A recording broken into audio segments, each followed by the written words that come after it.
Новата локална власт се уште нема поставено своји раководни кадровски решенија во две институции во Штип. Станува збор за детската градинка Астибо и за домот на млади, додека останатите основни и средни училишта и јавни предпријатија функционираат со нови директори. Градоначалникот на Штип Благој Бојчварски вели дека не се брза со решенијата за двете институции кои немаат нови директори. Кога ќе дојде поволен период, момент, ќе ги направиме и дополнително сите кадровски промени кои што се потребни и кои што ќе го заокружат мојот тим со кој што ќе работам во наредниот период.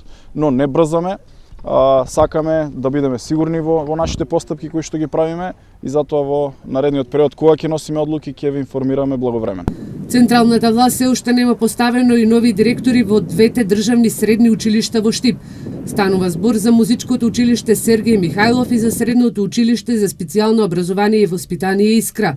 Старите раководители се уште раководат со дел од државните институции.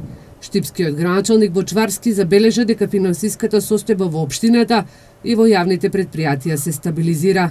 Но денеска е во стабилна состојба и вработените редовно ги земаат нивните заработени плати. Веќе во наредните денови треба да земат плата за месец декември. Сите вработени и во општина Штип, верувам дека тоа ќе биде случај најбрзо што е можно и во јавните предпријатија, така што општина Штип може да се пофали со стабилна финансиска состојба. Од општината информираат дека вработените во администрацијата платата ќе ја добијат деновиве.